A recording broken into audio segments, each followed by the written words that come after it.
लिए उस लॉन्डे से। उठ जाओ भाई, उठ जाओ प्लीज, हम भीख मांग रहे भाई, उठ जाओ, निकल जाओ के नीचे से, निकल जाओ बोझ।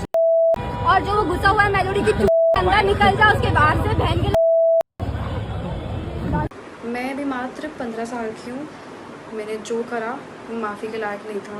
मैंने बहुत गंदी चीज़ें बोली है, बट ये मेरी पहली और आखिरी गलती होगी। इसके बाद मैं ऐसा कुछ नहीं करूँगी और ना ही वो चीज़ मैंने कभी पोस्ट की थी।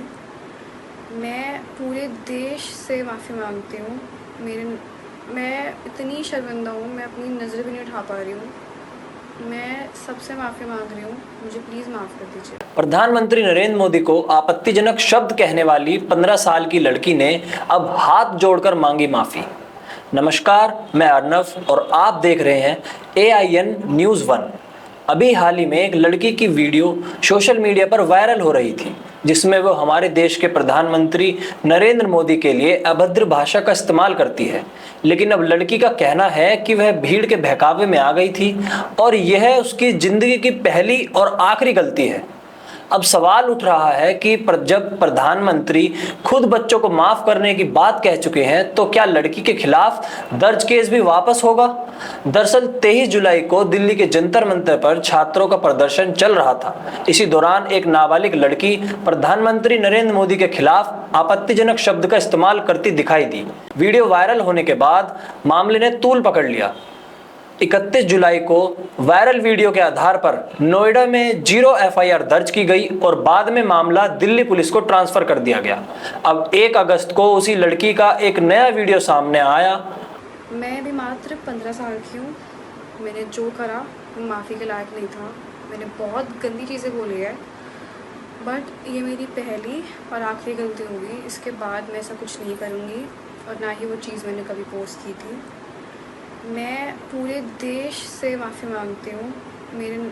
मैं इतनी शर्मिंदा हूँ, मैं अपनी नज़र भी नहीं उठा पा रही हूँ। मैं सबसे माफ़ी मांग रही हूँ, मुझे प्लीज़ माफ़ कर दीजिए। वीडियो में लड़की हाथ जोड़कर अपने बयान के लिए माफी मांगती दिखाई दे रही है। उसका कहना है कि वह सिर्फ 15 साल की है और यह उसकी पहली और आखिरी गलती थी।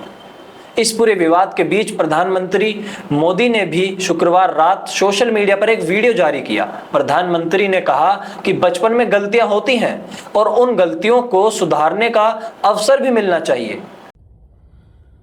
हाय फ्रेंड्स, आज तो मन करता है बस आपसे ही बातें करूं।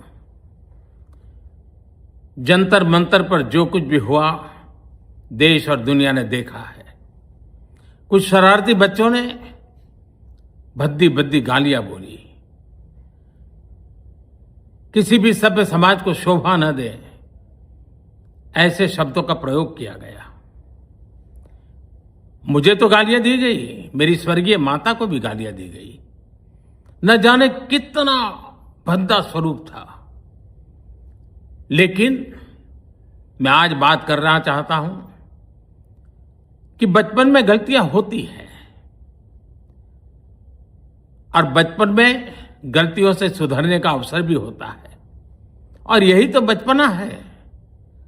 और इसलिए मैं समाज के अंदर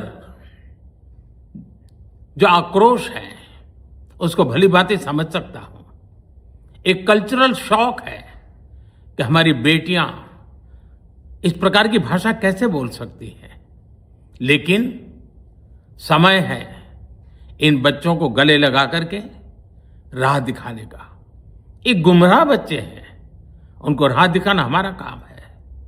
उनको सजा देना, अदालतों के चक्कर कटवाना, समाज में उनको प्रताड़ित करना, इससे हम परिस्थितियां नहीं बदल पाएंगे।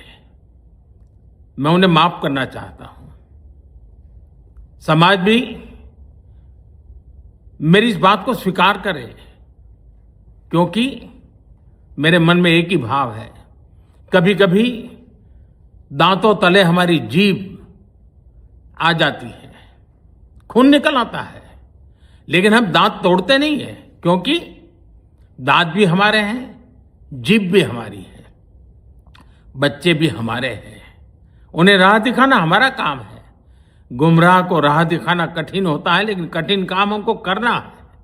और इसलिए आओ, मैं इन बच्चों को कहता हूं, बच्चों आओ, हम देश के लिए साथ मिलकर के आगे बढ़े, कुछ नया सीखें, गलतियों से भी सीखें, अपने सपनों को लेकर के चल पड़े। देश बहुत आगे बढ़ रहा है, आगे बढ़ने वाला है, और आपका भी आगे बढ़ना निश्चित हो, यही मेरा सपना है। मैं आपके लिए जीता हूं, आपके उज्जवल भविष्य के लिए खपता हूं। आओ हम मिलकर के देश को आगे बढ़ाएं। बहुत बहुत धन्यवाद दोस्तों। बस आओ, गलतियों से सीखो, आगे बढ़ो। प्रधानमंत्री के इस बयान और लड़की की माफी के बाद अब एक नया सवाल खड़ा हो गया है। कॉकरोच जनता पार्टी के फाउंडर अभिजीत दीपके ने पूछा कि जब प्रधानमंत्री माफ करने की बात कह चुके हैं तो क्या सरकार लड़की के खिलाफ दर्ज केस भी वापस लेगी? हेलो एवरीवन, मैंने अभी देखा कि एक लड़की के ऊपर गाली देने के लिए केस किया गया है। तो एक बात तो ये है कि अगर आप केस कर रहे हो गाली देने के लिए, तो उन बीजेपी के आईटी सेल पर कब केस किए जाएंगे जो इतने सालों से लड़कियों को गंदी गंदी गालियां ऑनलाइन दे रहे थे, क्या क्या शब्द इस्तेमाल नहीं कर रहे थे वो लड़कियों के लिए, कहीं से भी वो इज्जत नहीं कर रहे थे लड़कियों की, और वो लोग प्राउडली अपने बायो में लिखते थे फॉलोड बाय पीएम मोदी। ऐसे लोगों ने लड़कियों को गंदी गंदी गालियां दी है, उनके ऊपर केस कब होंगे? और बात बस बीजेपी आईटी सेल तक नहीं है, इनके मेंबर ऑफ पार्लियामेंट जो है रमेश बिधूड़ी जी, उन्होंने किन शब्दों का इस्तेमाल किया था एक फेलो मेंबर ऑफ पार्लियामेंट के लिए सबको याद है। यूपी के जो सीएम है योगी आदित्यनाथ, उनका एक वीडियो भी आया था जहां पर जो एनआईए का कैमरा पर्सन था उसके लिए भी उन्होंने गालियां दी थी। तो ये क्या चल रहा है? इस देश में दो कानून चल रहे हैं क्या? यूथ के लिए एक अलग कानून है और बीजेपी और उनके नेताओं के लिए अलग कानून है। और गाली देना कोई अपराध नहीं है, गाली देना इज नॉट अ क्राइम। अगर कोई गाली देता है वो बुरा हो सकता है, वो बुरी बात हो सकती है, तो उसको आप समझाइए, उसको आप कहिए कि गाली मत दो। लेकिन केस किस बात पर किया जा रहा है? अगर गाली देने पर केस करना पड़े तो सबसे ज्यादा केसेस जो होंगे वो बीजेपी आईटी सेल पर होंगे, क्योंकि सबसे ज्यादा औरतों को गंदी गंदी गालियां उन्होंने ही दी है, और बीजेपी के नेताओं पर होंगे जिन्होंने इतनी गंदी गालियां इतने सालों से दी और पार्लियामेंट के अंदर भी दी है। यह विवाद ऐसे समय सामने आया है जब पेपर लीक को लेकर भी प्रधानमंत्री लगातार युवाओं को संबोधित कर रहे हैं। पिछले 9 दिनों में प्रधानमंत्री की ओर से कई वीडियो संदेश जारी किए गए हैं। 23 जुलाई को उन्होंने पेपर लीक को छात्रों और अभिभावकों के लिए गंभीर चिंता का विषय बताया। 24 जुलाई को युवाओं से मिले सुझावों और प्रतिक्रियाओं का जिक्र किया।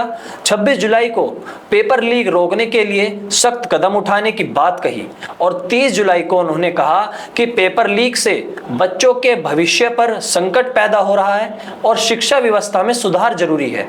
इसके बाद 31 जुलाई को प्रधानमंत्री ने जंतर मंतर विवाद पर संदेश जारी करते हुए बच्चों को माफ करने की बात कही। अब लड़की भी सार्वजनिक रूप से माफी मांग चुकी है और प्रधानमंत्री भी माफ करने की बात कह चुके हैं।